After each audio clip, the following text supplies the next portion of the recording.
Graça e paz, a paz do Senhor, a paz de Deus, que o Senhor continue abençoando poderosamente a sua vida, a sua família e o seu ministério. Estamos de volta com a nossa última aula do nosso curso Jesus nos 5 Ministérios. Hoje, de uma maneira muito especial, nós vamos falar sobre Jesus no ministério de mestre. Jesus como o nosso mestre por excelência. Amém? Então, pegue aí a sua Bíblia, sua caneta, sua borracha, seu café e vamos mais uma vez mergulhar aí no conhecimento da palavra de Deus. Amém? Então, eu quero começar com o nosso texto base que está em Efésios capítulo 4, versículo 11, que diz: E Ele mesmo, o nosso amado Senhor e Salvador Jesus Cristo, deu uns para apóstolos, outros para profetas, outros para evangelistas, outros para pastores e mestres ou doutores. E nós temos visto nas nossas aulas anteriores que há um objetivo. O Senhor Jesus concedeu esses 5 ministérios à igreja com um propósito, com um objetivo: o aperfeiçoamento dos santos. Então, os 5 ministérios representam a mão de Deus, trabalhando de Gênesis a Apocalipse. Os 5 ministérios representam a estratégia, a ferramenta que o esposo, que o noivo deixou para que a sua igreja fosse adornada, amadurecida, uma vez que Jesus não vem buscar uma menina, mas vem buscar uma mulher madura.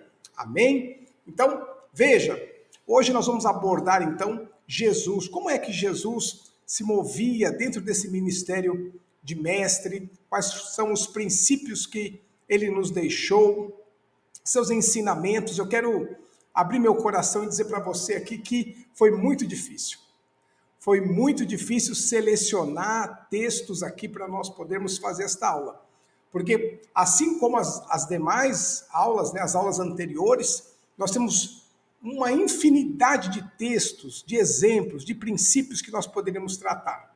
Então, eu selecionei alguns para nós abordarmos hoje, mas com, muito pesar no coração, porque tem tanta coisa extraordinária. É impactante. Amém? Então, veja, a etimologia da palavra. A palavra mestre no hebraico, ela significa rabino ou rabi, trazendo o conceito de professor, mestre ou literalmente uma pessoa grande, Alguém grande, A palavra mestre no grego significa didaskalos. Nós temos outros termos também que é aplicado no grego, contudo, para esse fim, esse objetivo que nós queremos enfatizar aqui, no caso de Jesus ensinando como autoridade, nós temos esse termo, didaskalos, trazendo o conceito de instrutor ou professor. Esse termo é usado para descrever Jesus como aquele que ensina com autoridade. Mateus 23:8 e João 3:2. Muito bem, então, veja, Jesus, mestre por excelência. Então, nós vamos avançar agora e vamos abordar alguns textos onde Jesus ele se identifica com esse ministério, onde ele procura se mover dentro da unção deste ministério, do ministério de mestre.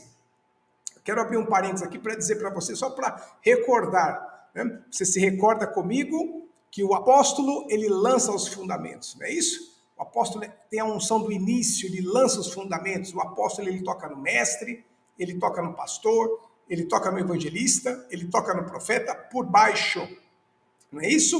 O profeta é boca de Deus. O profeta, ele precisa conhecer a palavra. Por quê?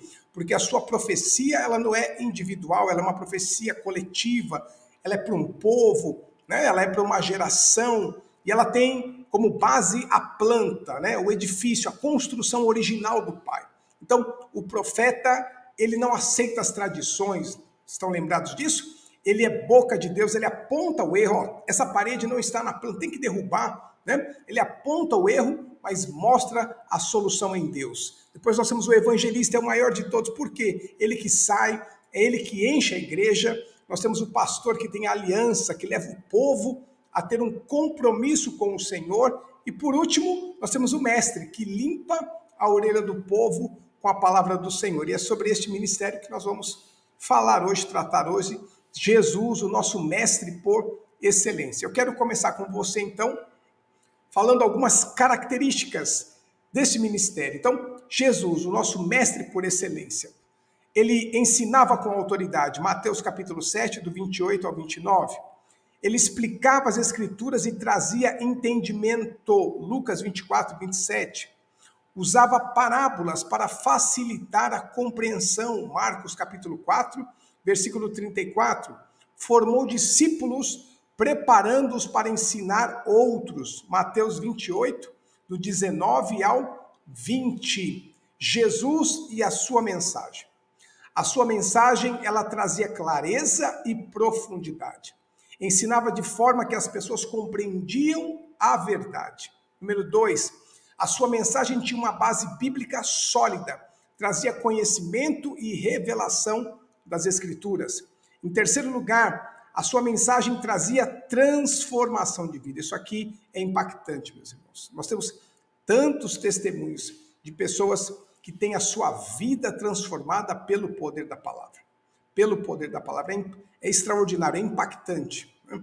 E isso traz força, né? Traz alegria para o nosso coração para continuar fazendo aquilo que nós temos feito. Então, a mensagem de Jesus, ela trazia transformação de vida. O seu ensino gerava crescimento espiritual. A sua mensagem vinha revestida de uma autoridade espiritual. Ele ensinava não apenas com palavras, mas com unção e poder. Aleluia! Então nós vamos ver agora alguns exemplos, né, a respeito desses ensinamentos, dessa unção, né, de mestre na vida do nosso Senhor e Salvador Jesus Cristo. Em Mateus capítulo 7, versículo 24 ao 29, eu quero que você pare o vídeo aí, abra sua Bíblia e vamos ler, fazer essa leitura juntos. Amém? Vamos lá então, Mateus capítulo 7, do versículo 24 ao versículo 29. Acompanhe comigo. Aquele, pois, que escuta estas minhas palavras e as pratica, assemelhá-lo-ei ao homem prudente, que edificou a sua casa sobre a rocha. Desceu a chuva, correram os rios, sopraram os ventos, combateram aquela casa e não caiu, porque estava edificada sobre a rocha. Aquele que ouve estas minhas palavras e não as cumpre, compará-lo-ei ao homem insensato, que edificou a sua casa sobre a areia. Desceu a chuva, correram os rios, sopraram os ventos e combateram aquela casa e caiu, e foi grande a sua queda. E o versículo 28 vai dizer, e aconteceu que, concluindo Jesus esse discurso, a multidão se admirou da sua doutrina, porquanto os ensinava com autoridade e não como os escribas. Aleluia! Então, veja, Jesus, ele vai falar aqui, vai nos ensinar a importância de ouvirmos e praticarmos a palavra. Então, veja que Jesus, ele vai tirar ali o povo, né, daquele conceito, né, aquela tradição grega, né, daquela vida filosófica, uma vida apenas ali no campo das ideias. E Jesus está dizendo, olha, você precisa ouvir e você precisa praticar. Né? Aquele que ouve e pratica será comparado ao homem que edificou a sua casa sobre a rocha. E ele vai dizer, caiu a chuva, sopraram os ventos, correram os rios, mas a casa permaneceu. Contudo, aquele que apenas ouve, mas não pratica, será comparado ao homem que edificou a sua casa sobre a areia. Caiu a chuva, sopraram os ventos, correram os rios, e a sua ruína foi grande. Então, veja que quando nós olhamos para as pessoas, nós não temos essa ideia daquele que ouve e pratica. Todos são iguais. Então, para distinguir aquele que ouve daquele que ouve e pratica, o Senhor envia, então, 3 sinais da natureza. Veja que ele vai enviar a chuva, ele vai enviar o vento e ele vai enviar as águas, os rios. Ele vai falar da chuva, do vento e dos rios. Ele não está falando, por exemplo, de uma tempestade. Ele não está falando de um vendaval e ele não está falando de um tsunami. Ele está falando de uma chuva, ele está falando de um vento e ele está falando dos rios. Então, veja que a chuva sempre está caindo, os ventos sempre estão soprando e os rios sempre estão correndo. E por quê? Então, veja que a chuva, os ventos e os rios representam um sinal para mostrar a diferença entre aqueles que ouvem e praticam daqueles que apenas ouvem. Então, observe. Então, o que representa essa chuva? Então, a chuva é algo que está acima da gente. Está acima. Né? Está num patamar superior. Né? Então, não tem como você... Ela vem de cima, representa as nossas autoridades, representa tudo aquilo que está acima da nossa condição. Então, se você ouve e pratica a palavra de Deus, o que você vai fazer? Você vai se submeter às suas autoridades. Não é assim? Você vai se submeter, tá tudo bem, né? Poxa, como o meu líder, meu pastor, como meu chefe, né? Meu encarregado, como meu gerente. Nossa, ele é uma bênção, né? Eles são uma bênção até que a chuva começa a cair. Quando a chuva começa a cair, então, nós já, né, temos duas possibilidades. Ou vamos nos submeter, né, sabendo que essa chuva vai passar, ou nós vamos, né, bater em retirada, vamos sair dali, né, vamos chutar o pau da barraca, né? Então Jesus está dizendo, olha, aquele que ouve e pratica,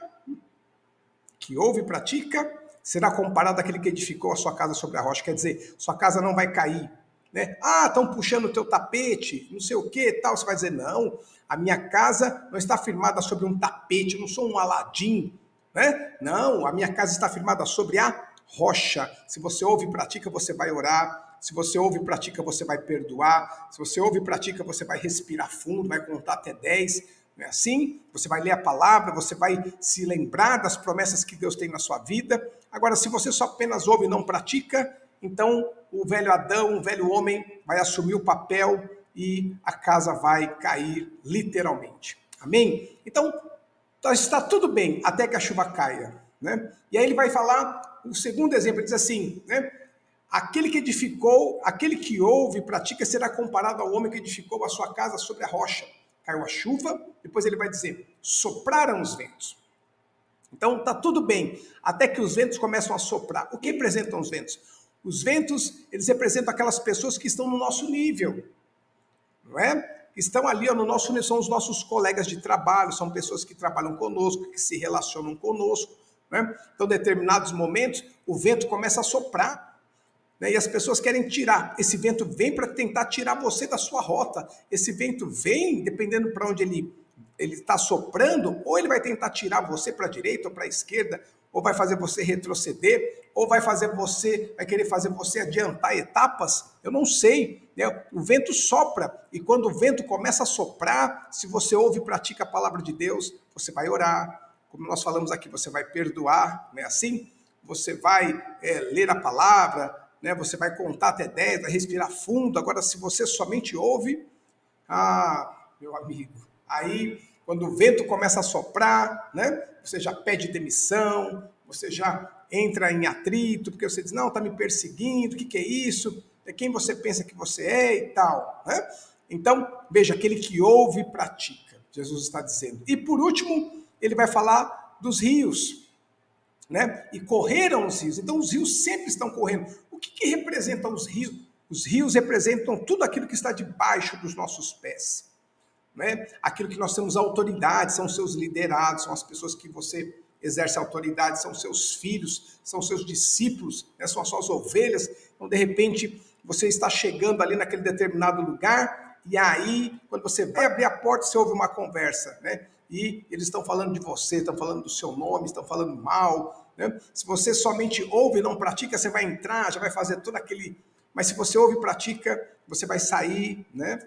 Você vai sair ali para que ninguém te veja, você vai orar, você vai buscar estratégias e a sua casa vai permanecer. Assim, você chega em casa e de repente você encontra ali um filho, a filha, alguém ali numa situação difícil, e aí se você ouve e pratica, você vai perdoar, você vai tratar com amor, você vai orar e Deus vai fazer uma grande obra. Amém? A sua casa vai cair, a sua casa vai permanecer.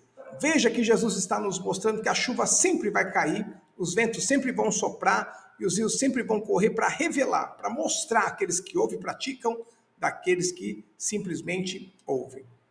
Ok? E aí, nós temos aqui um segundo exemplo, né, que está em Lucas, capítulo 10, versículo 25 ao 37, né? Jesus como mestre. Eu queria que você abrisse lá em Lucas, dá uma paradinha aí no vídeo, Lucas, capítulo 10, né? Vamos ler esse texto. Aqui, nesse texto, Jesus ele vai dar uma aula, né? E essa aula não é uma aula de graduação, essa aula não é uma aula de pós-graduação ali, né, lato sensu. Essa aula é uma aula de pós-graduação nível estrito sensu ali, nível de doutorado. E por quê? Porque Jesus vai responder, você vai ver que a resposta de Jesus é uma resposta nível doutorado para um doutor. É espetacular. Então, veja, acompanhe comigo, vamos ler o texto. Eis que se levantou um certo doutor da lei. Então, veja que é um doutor. Tentando e dizendo, mestre, que farei para herdar a vida eterna? E ele lhe disse, que está escrito na lei? Como você entende? Como é que você lê? 27, respondendo ele disse, amarás o Senhor teu Deus de todo o teu coração, de toda a tua alma, de todas as tuas forças e de todo o teu entendimento, e ao teu próximo como a ti mesmo. E disse-lhe Jesus, respondeste bem, faze isso e viverás. Então, essa palavra aqui, viverás, no original é, faze isso e ressuscitarás. Né? Ressuscitará para a vida eterna. Aí no 29, ele vai dizer, ele, porém, querendo justificar-se a si mesmo, disse a Jesus, e quem é o meu próximo? Por que justificar-se? Porque ele sabia que Jesus sabia que ele não amava o seu próximo. Ele tentava amar a Deus de todo o seu entendimento, com todo o seu sentimento, nas suas ações, mas ele não amava o seu próximo. Eu quero abrir um parênteses antes de entrar aqui nessa resposta de Jesus para dizer o seguinte, o que é amar a Deus sobre todas as coisas? Então, se você quiser anotar aí, amar a Deus sobre todas as coisas é sempre decidir por Deus. Decidir por Deus nos teus pensamentos, decidir por Deus nos teus sentimentos e decidir por Deus nas tuas ações. Ok? Então, é sempre decidir por Deus. É uma aula específica, nós vamos ter ainda aí, eu vou gravar uma aula bem detalhada a respeito desse assunto futuramente, ok? Eu sei que nós vamos ainda falar muito desse assunto para a glória de Deus, para que você fique especialista nisso. Então, o que é amar a Deus sobre todas as coisas? É sempre decidir por Deus, nos meus pensamentos, nos meus sentimentos e nas minhas ações. E agora, então, esse doutor, para tentar se justificar a respeito do seu próximo, ele diz assim, mas quem é o meu próximo? E Jesus, ele não vai dar qualquer resposta. Jesus vai dar uma resposta nível doutorado. Aleluia! Então, veja o que Jesus vai dizer para esse doutor. Acompanhe comigo aí. Versículo de número 30. E respondendo Jesus disse, descia um homem de Jerusalém para Jericó. Então, ele vai contar uma história respondendo a pergunta desse jovem. Então, número 1, quem é o meu próximo? É aquele que está descendo de Jerusalém para Jericó, de uma capital para uma cidade, entre aspas, amaldiçoada, né, que foi amaldiçoada. Então, aqueles que estão descendo, você conhece alguém que está descendo? Amarás o Senhor teu Deus sobre todas as coisas, teu próximo. Quem é o meu próximo? Ah, meu próximo é aquele que está sentado aqui do meu lado, etc. Tal. Não. Seu próximo, disse Jesus, é aquele que está descendo. Número 1. E aí o texto continua. Veja.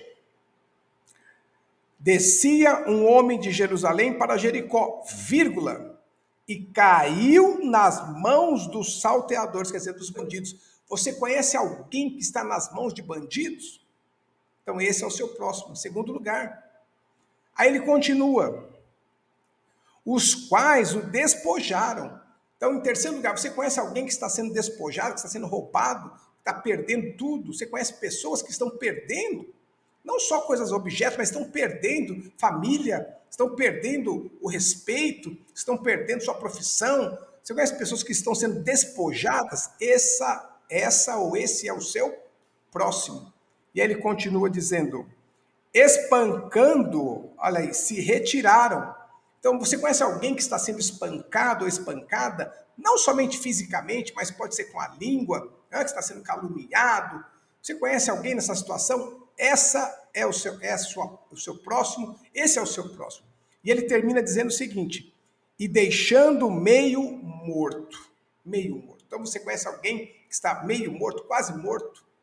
Você conhece pessoas assim nessa condição? Então, pessoas que estão descendo, pessoas que estão nas mãos de bandidos, pessoas que estão sendo despojadas, pessoas que estão sendo espancadas e pessoas que estão, né, ali à beira da morte, meio morto, né? Você conhece alguém assim? Então esse é o seu próximo, disse Jesus, né? São as características. Aí, olha só o que Jesus vai dizer. Veja, continuando o texto. Versículo 31. E ocasionalmente, quer dizer, de vez em quando, descia pelo mesmo caminho certo sacerdote. Então ele está dizendo que isso não acontece apenas com uma pessoa comum. Os sacerdotes também descem de Jerusalém para Jericó. Os louvoristas, né? A turma do louvor, os músicos, os cantores também descem. Né? A líder do ciclo de oração também desce de Jerusalém para Jericó. Todos nós somos passíveis de descer. Né? Muito bem, então ele vai dizer, veja, acompanhe comigo. E vendo, passou de largo, quer dizer, o sacerdote passou, deixou aquela pessoa caída lá. Né? Versículo 32, e de igual modo também um levita, chegando àquele lugar, vendo, passou de largo. Então, vendo que o levita também passa por ali. Versículo 33, mais um samaritano que ia de viagem. Então, veja que o samaritano está subindo, ele não está descendo. O samaritano não está, ele está vindo de Jericó e ele está subindo para Jerusalém.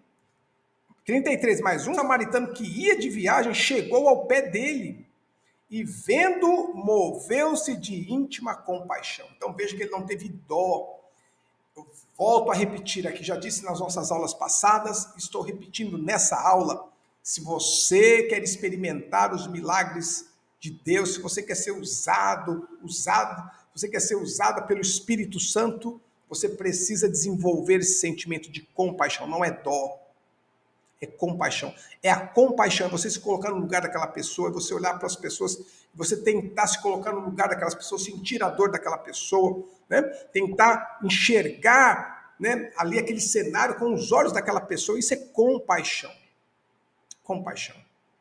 E esse é um dos pré-requisitos para que o Espírito Santo possa te usar, para curar, para libertar e para fazer grandes sinais. Amém? Então veja que o samaritano não tinha nenhuma identificação com aquela pessoa, mas ele sentiu compaixão. E aí no 34, e aproximando-se, atou-lhe as feridas. Então veja que ele foi e fez curativos, ele tinha ataduras.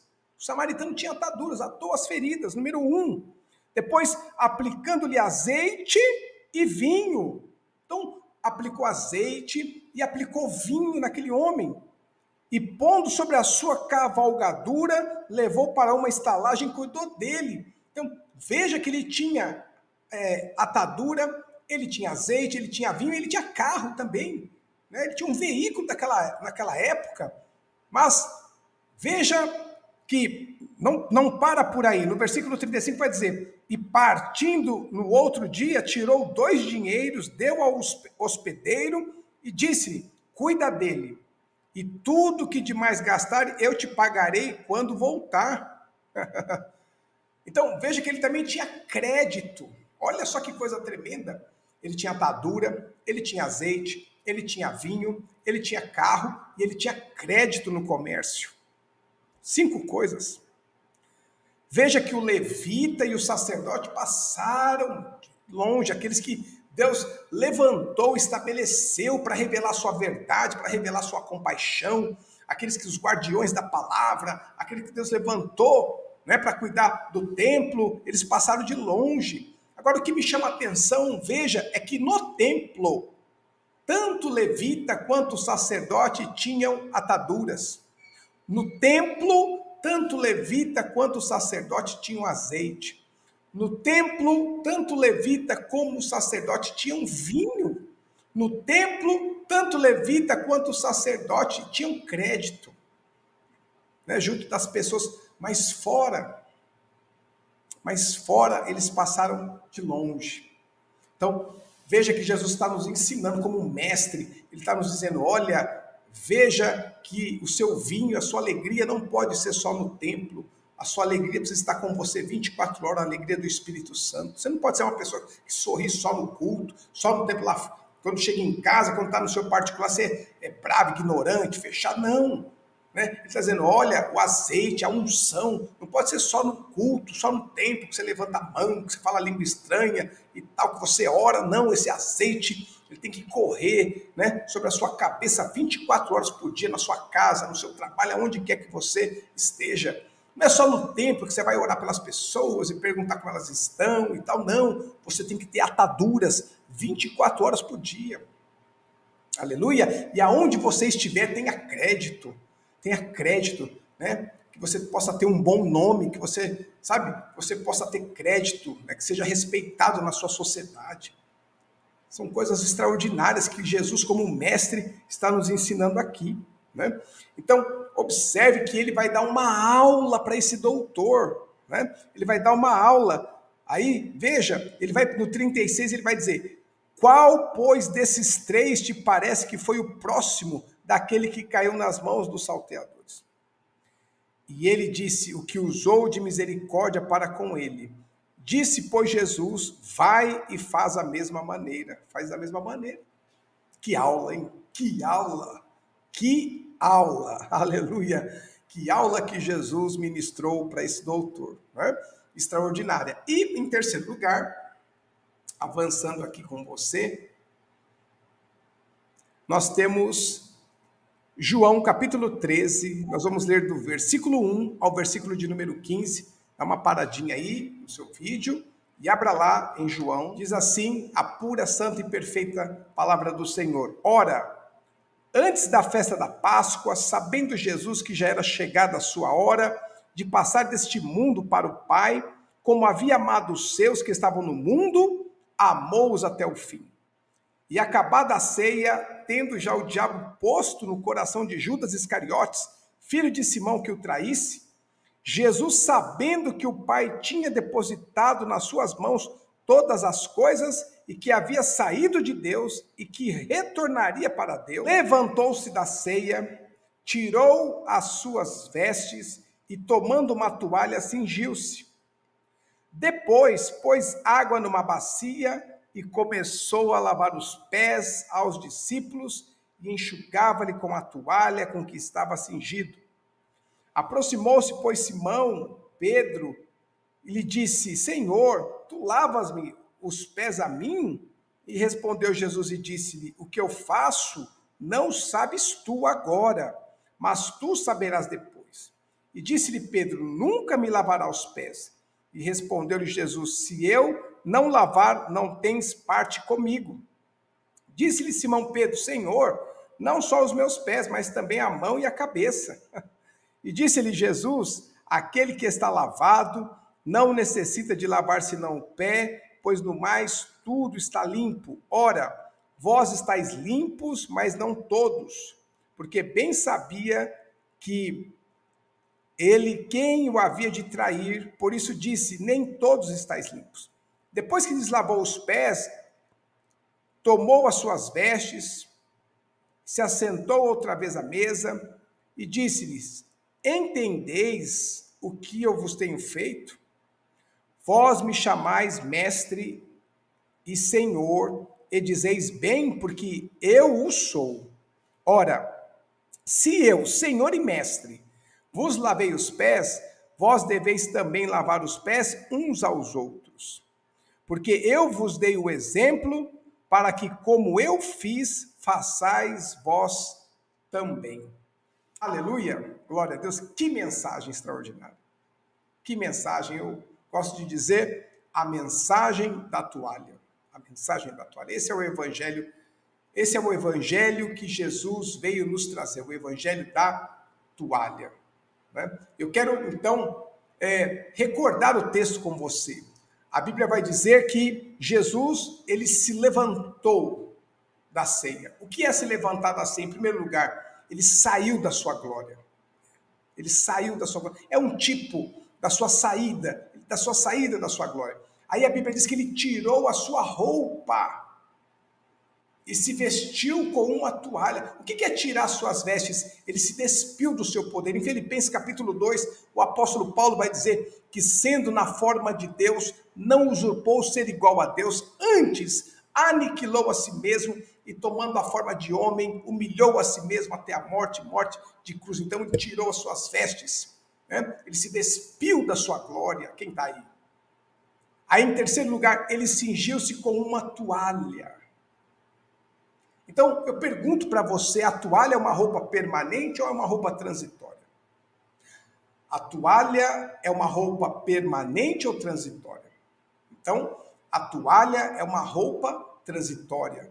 Nós vestimos uma toalha, mas de maneira temporária, apenas por um período, e um período muito curto. Então, veja o que Jesus está nos ensinando. O que representa essa toalha? A sua encarnação. A sua encarnação. Então, essa toalha é a sua encarnação, o seu corpo humano, sua humanidade.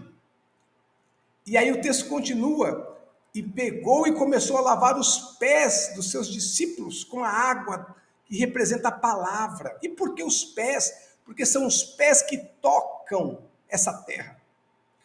Veja que os fariseus, né, os religiosos se preocupavam muito com as mãos, mas Jesus diz assim, olha, não é aquilo que entra no homem que faz mal, mas aquilo que sai do homem. Os fariseus olhavam muito para as mãos, eles lavavam as mãos o tempo todo, mas Jesus vai lavar os pés. E por que os pés? Porque os pés falam de caminho, os pés falam de estilo de vida, de doutrina. Cada passo que uma pessoa dá fora do caminho, né, fora desse caminho que é Jesus, é uma doutrina que vai para o coração, que vai sendo gerada no coração. Então, quando Jesus lava os pés dos seus discípulos, ele está dizendo o seguinte, olha, eu conheço o caminho que eles têm andado. É um caminho mais alto, é um caminho limpo. Então nós temos que lavar os pés para tirar a poeira desse mundo. Não é assim? Ele lavava os pés, o que ele fazia? Ele enxugava com a toalha. E aqui, meus irmãos, veja, o que a toalha faz? A toalha tira o excesso de água. Porque as nossas palavras, muitas vezes nós excedemos com as nossas palavras. Então não adianta só você querer lavar com a palavra. Ah, você está errado, você não sei o quê. Ah, você fez isso. Ah, você precisa fazer isso, você precisa praticar assim. Se você não enxugar com a toalha. Se você não tirar o excesso. Como é que a gente tira o excesso de uma conversa dura? Como é que a gente tira o excesso, né? Muitas vezes ali, de uma situação ali, um embate nas palavras, uma discussão. Como é que você tira o excesso com a toalha? Né? Com um aperto de mão, com um abraço, com um tapinha nas costas. A toalha, tirando o excesso de água. Veja a mensagem que o nosso mestre está nos ensinando. Né? E ele vai dizer assim, olha, hoje você não entende, Pedro, o que eu estou fazendo, mas depois você vai entender.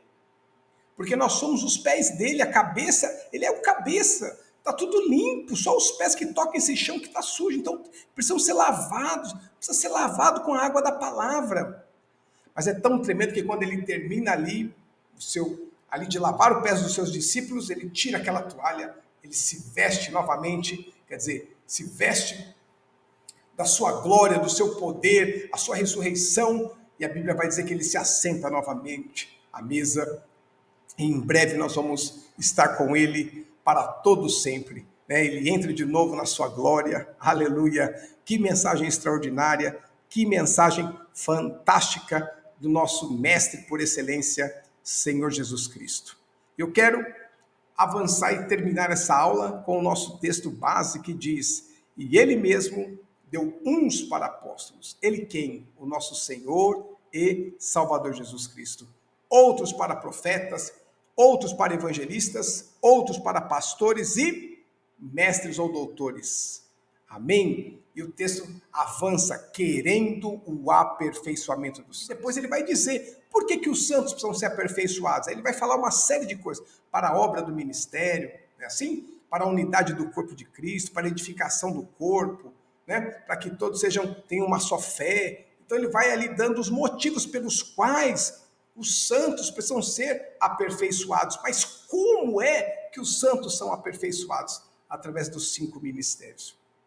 Então, Jesus, como apóstolo, tinha em si mesmo esse DNA espiritual que ele passou para os seus discípulos, né, seus apóstolos, e eles foram gerando outros e outros. Né?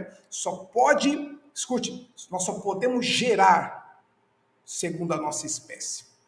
É por isso que Jesus enviou apóstolos para pregar o evangelho. Por quê? Porque esses apóstolos, eles tinham em si o DNA espiritual do profeta, do evangelista, do pastor e do mestre juntos ali, para poder estabelecer o trabalho de uma maneira integral, de uma maneira plena. Aleluia! E a igreja pudesse ali ser edificada e cumprir o seu propósito. Eu espero que este curso tenha falado positivamente ao seu coração, tenha feito sentido para você, tenha acrescentado na sua vida espiritual. Né? Isso aqui é só a ponta do iceberg, só a ponta do iceberg, ok? Que o Senhor te abençoe de uma maneira extraordinária e que você, né, possa absorver toda essa informação, todo este conhecimento, juntar com tudo aquilo que o Espírito Santo já tem ministrado no seu coração e construir um ministério poderoso para a glória de Deus, para que você marque essa geração, em nome de Jesus. Eu te vejo na próxima, fique na paz, um beijo no teu coração e nos vemos em breve, em nome do Senhor Jesus.